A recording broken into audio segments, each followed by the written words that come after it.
Hi friends, this is Vincent. நம்ம சேனலுக்கு உங்களை அன்புடன் வரவேற்கிறேன். நம்ம சேனல் வந்து பார்த்தீங்கன்னா உங்களோட கெரியரை செட் பண்ணுறதுக்காக தான் டிஎன்இஏ கவுன்சிலிங் சொந்தமாக நிறைய வீடியோஸ் வந்து உங்களுக்கு நம்ம கொடுத்துருக்கோம். கண்டிப்பாக நம்ம சேனலை ஃபாலோ பண்ணுங்கள். அது மட்டும் இல்லாமல் சாய்ஸ் ஃபில்லிங் ஹெல்ப் வேணும் அப்படின்னா எப்போ வேணால் நீங்கள் நம்மளுடைய தொடர்பு கொள்ளலாம். நம்ம டிஸ்கிரிப்ஷன் பாக்ஸில் எடுத்து யூஸ் பண்ணுங்கள்.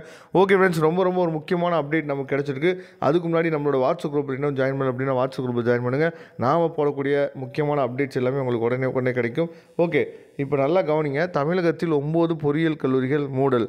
அதாவது 433 பொறியியல் கல்லூரிகளில் மாணவர் சேர்க்கைக்கு அனுமதி அளிக்கப்பட்டுள்ளது அப்படின்னு சொல்லி நம்ம தினத்தந்தி நியூஸில் என்னாச்சு பார்த்தீங்கன்னா ஒரு அப்டேட் வந்து கொடுத்துருக்காங்க. இது மேபி நிறைய பேருக்கு தெரிஞ்சுக்கலாம். பார்க்கலாம் என்ன கொடுத்துருக்காங்க அப்படிங்கிறது. அண்ணா பல்கலைக்கழகத்தின் கட்டுப்பாட்டில் 460க்கும் மேற்பட்ட பொறியியல் கல்லூரிகள் இயங்கி வருகின்றன. இந்த கல்லூரிகளில் பிஇ, பிடெக் ஆகிய படிப்புகளில் 2,32,000 இடங்கள் உள்ளன. 2,32,000 இடங்கள் மொத்தம் உள்ளது. ஆனால் கவுன்சிலிங் நமக்கு அப்ளை பண்ணி வெயிட் பண்ணிட்டு இருக்க ஸ்டூடெண்ட்ஸே வந்து பார்த்திங்கன்னா 2 லட்சத்துக்கிட்ட தான் என்னாச்சு பார்த்தா இருக்கிறாங்க. அது இல்லாமல் 32,000 இடம் இருக்குது. அதை நல்லா தெளிவாக நீங்கள் பார்த்துங்க. இந்த நிலையில் நடப்பு கல்வியாண்டுக்கான பொறியியல் மாணவர் சேர்க்கை கலந்தாய்வு இன்று தொடங்குகிறது. அதான் நேற்றுக்கு தொடங்கிடுச்சு. இந்த நிலையில் தமிழகத்தில் 9 பொறியியல் கல்லூரிகள் மூடப்பட்டுள்ளன.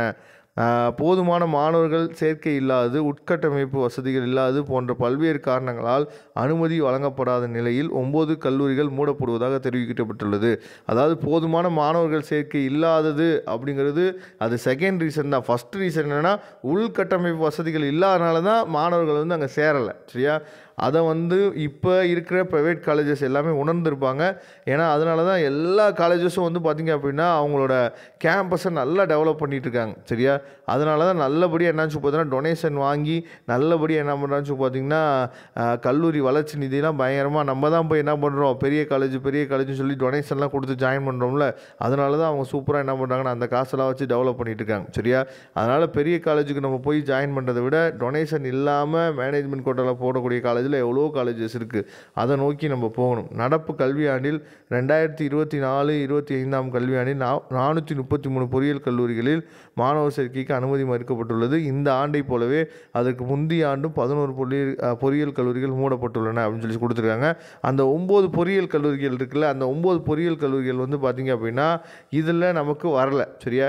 புக்லெட் வந்திருக்குல்ல, புக்லெட்டில் அந்த 9 பொறியியல் கல்லூரிகள் வந்து கொடுக்கல. அதனால் அவங்களே என்ன பண்ணாச்சு பார்த்திங்கன்னா கவுன்சிலிங் கோடு எதுவுமே இல்லாமல், ஏன்னா இடையில நிறையா ட்ராப் ஆகிருக்கும், அதை நீங்கள் பார்த்துருப்பீங்க.